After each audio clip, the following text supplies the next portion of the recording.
Student, আজ আমি তোমাদের ক্লাস 10-এর এবিটিএর টেস্ট পেপারের বাংলার 4টে পেজ, মানে 196, 231, তারপর 253 আর 275, এই 4টে পেজের যে এসিকিউ টাইপের যে ব্যাকরণ অংশটা আছে, সেই ব্যাকরণগুলো তোমাদের উত্তর দেখিয়ে দেবো একেবারে লিখে।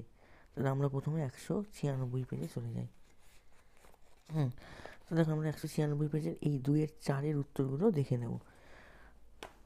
দেখো, প্রথমে আমরা উত্তরগুলো এখানে দেখে নিই। প্রথমে কী দিয়েছে, নির্দেশক কাকে বলে। এখানে দেখো 1 নম্বর উত্তরটা লেখা নেই, কারণ এটা আগের পেজে ছিল বলে আমি লিখিনি। এটা হচ্ছে যে বা শব্দ দ্বারা হচ্ছে কোনো কিছু নির্দেশ করা বোঝায়, সেটাই নির্দেশক। যেমন টিটা খানাখানি। দুয়েরটা কী ছিল, যে প্রকৃতির দৃষ্টি অতীতজাত নিম্নরেখে পদটির কারক বিভক্তি নির্ণয় করো। প্রকৃতির পদ আছে, এটা হলো এই যে তোমরা দেখে নাও সম্বন্ধ পদের অবিভক্তি। তারপর আছে কি দেওয়া ছিল, উপমিত আর উপমান কর্মধারার একটি পার্থক্য। উপমিত কী হয়, সাধারণ ধর্মের উল্লেখ থাকে না, আর উপমানে সাধারণ ধর্মের উল্লেখ থাকে।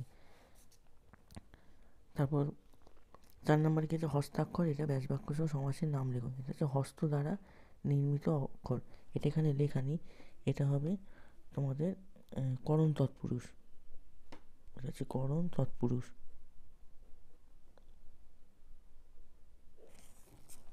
তার 5-এরটা কী আছে দেওয়া ছিল, যে লেখার পাত বলতে শৈশবে আমাদের ছিল কলা পাতা, এটা জটিল বাক্যে পরিণত করতে বলেছে।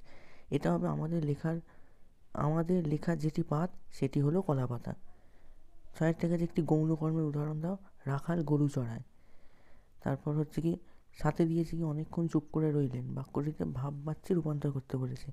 এটা হচ্ছে অনেকক্ষণ বা অনেক চুপ করে থাকা হলো।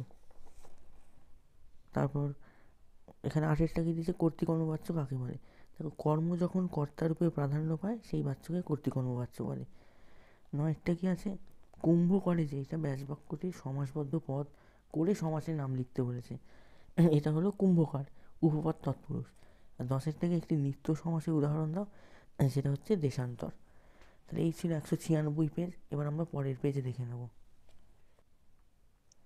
আমরা 231 পেজের এই 2-4 এগুলো দেখে নেবো, যেগুলো দেখো দাগ দেওয়া আছে। আমাদের উত্তরগুলো আমি দেখিয়ে দিচ্ছি। প্রথমে আছে অনুক্ত কর্তা কাকে বলে। এটা হচ্ছে যে বাক্যে কর্তা প্রধান রূপে উক্ত হয় না, সেটা হচ্ছে অনুক্ত কর্তা। 2-এ কী ছিল, অনুসর্গের দুটির নাম লেখা, এটা হচ্ছে পরসর্গ আর কর্মপ্রবচনীয়। 3-এ ছিল কি, সে কলকাতা থেকে আসবে, এটা কারক বিভক্তি অনুসর্গ লিখতে বলেছে, এটা হচ্ছে অপাদান কারকে শূন্য বিভক্তি। তারপরে আছে কোন সমাসে পূর্বপদ প্রধান হয়, এটা হচ্ছে অব্যয়ীভাব সমাসে। 5-এ ছিল কি, যে অপাদানে অন্তস্থ বিভক্তি উদাহরণ দাও, টাকায় সব হয়। 6-এ কি আছে, নৌকাটি বেশি বড় নয়, সদর্থক বাক্যের পরিণত করো, এটা হচ্ছে নৌকাটি ছোট। 7-এ কি দেওয়া ছিল, সরল বাক্য কাকে বলে উদাহরণ দাও। যে বাক্যে একটি সমাপিকা ক্রিয়া থাকে তাকে সরল বাক্য বলে, যেমন হচ্ছে দেখো, বই পড়ো, স্কুলে যাই, এইসব। 8-এরটা হচ্ছে কি, জটিল বাক্যের উদাহরণ দাও, যদি পড়াশোনা করো তবে পাস করবে। 9-এ কি আছে, কর্তৃবাচ্য থেকে কর্মবাচ্যে রূপান্তরের দুটি নিয়ম লেখো। এক হচ্ছে কর্মটি প্রাণীবাচক হলে দ্বারা যোগ করতে হয়, আর অপ্রাণীবাচক হলে একই রকম থাকে। আর 10-এ কি আছে, কর্মবাচ্য ভাববাচ্যে পার্থক্য লেখো। কর্মবাচ্যে কর্ম থাকে আর ভাববাচ্যে কর্ম থাকে না। এরপর আমরা 253 পেজটা দেখে নেব। যে দেখো, 253 পেজের উত্তরগুলো আবার আমরা দেখে নেব একইভাবে, যেমন আগেরগুলো দেখলাম। এখানে বিভক্তি নির্দেশকের পার্থক্য দিয়েছে। প্রথমে তাহলে বিভক্তি শব্দকে পদে পরিণত করে, আর নির্দেশক বচন নির্দেশ করে। 2-এ কি আছে, নিরপেক্ষ কর্তা কাকে বলে উদাহরণ দাও। অসমাপিকা ক্রিয়ার কর্তাকে নিরপেক্ষ কর্তা বলে, যেমন তুমি ভালো ফল করলে আমি তোমায় উপহার দেব। 3-এ কি দিয়েছে, যে সমাস শব্দটির ব্যুৎপত্তি অর্থ কী, এটা হচ্ছে সম ঘ ইঙ্গ।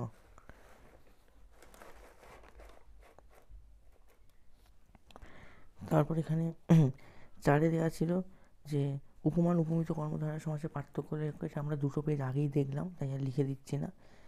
তারপর একটা দিয়েছে কি, যে সমাসে পূর্বপদের বিভক্তি লুপ্ত হয় তাকে কি বলে, তাকে হচ্ছে অলোপ সমাস বলে। তারপর 6-টা কি আছে, যে বাক্যের যোগ্যতা বলতে কি বোঝো। বাক্যের অন্তর্গত পরস্পর সম্পর্কযুক্ত পদগুলি যদি একটি সঙ্গত অর্থ প্রকাশ করে তাকে যোগ্যতা বলে। 7-এরটা কি আছে, যে বয়স 30-32 অধিক নয় কিন্তু ভারী রোগা দেখাইল, সরল বাক্যে করতে বলেছে এটা। বয়স 30-32 অধিক না হলেও ভারী রোগা দেখাইল। 8-এরটা কি আছে, বাক্যটিতে কর্মবাচ্য পরিবর্তন করেছে, সেই তিনি নাকি বই লেখেন, এটা হবে সেই তার দ্বারা নাকি বই লেখা হয়। নয়েরটা কি আছে, নয়েরটা আছে হচ্ছে তোমাদের সমাসবদ্ধ পদটি বেছে নিয়ে একটা সমাস নির্ণয় করতে। মিথ্যেবাদী কোথাকার, এখানে মিথ্যেবাদীটা হচ্ছে সমাসবদ্ধ পদ। মিথ্যা বলে যে উপপদ তৎপুরুষ। আর 10-এ আছে করণে বিপসার উদাহরণ দাও। ফুলে ফুলে গাছটি ভরে গেছে। এরপর আমরা এর পরের পেজ দেখে নেব। আমরা 275 পেজে চলে এলাম। এখানে দিয়েছে দেখো প্রথমে তির্যক বিভক্তি কাকে বলে উদাহরণ দাও। যে বিভক্তি সব কারকে ব্যবহৃত হয় তাকে তির্যক বিভক্তি বলে। যেমন হচ্ছে এ তে। 2 আছে কি কারক অকারকের প্রধান পার্থক্য কী। কারকে ক্রিয়াপদের সঙ্গে নামপদের সম্পর্ক থাকে আর অকারকে থাকে না। 3-টা দিয়েছে কি দেখো, যে সমধাতুজ করণের একটি উদাহরণ দাও। কি মায়ার বাঁধনে বেঁধেছ, এইটা হচ্ছে সমধাতুজ করণ।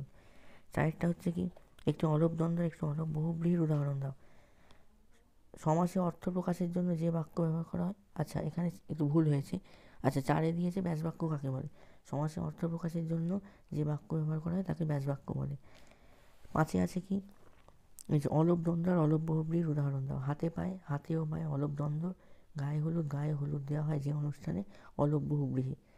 6-এ ছিল কি নির্দেশক বাক্যের উদাহরণ দাও। এটা হচ্ছে আমি মাধ্যমিক পরীক্ষা দেব। 7-এ হচ্ছে কি তপনের লেখা গল্প পত্রিকায় ছাপা হয়েছে, জটিল বাক্য করতে বলেছে। যে গল্পটি পত্রিকায় ছাপা হয়েছে সেটি তপনের লেখা। তারপর দিয়েছে কি কোন বাচ্চের রূপান্তর সম্ভব নয়, এটা হচ্ছে কর্মকর্তৃ বাচ্য। তারপর আছে কি বৃষ্টিতে ধুয়ে দিল আমার পায়ের দাগ, কর্মবাচ্য করতে বলেছে। বৃষ্টির দ্বারা আমার পায়ের দাগ ধুয়ে দেওয়া হলো। আর 10-এ কি দিয়েছে, কর্মের বিপসা কাকে বলে। একই কর্মের পুনরাবৃত্তি ঘটলে তাকে কর্মের বিপসা বলে। যেমন হচ্ছে কী খাবে। তো এই 4টে পেজে তোমাদের ব্যাকরণগুলো আমি বলে দিলাম। এরপরে আমি একেবারে 5খানা পেজের ব্যাকরণ বলে দেবো। তাই তোমরা আমাদের চ্যানেলটিকে অবশ্যই সাবস্ক্রাইব করে রাখো। দেখা হবে পরের ভিডিওতে।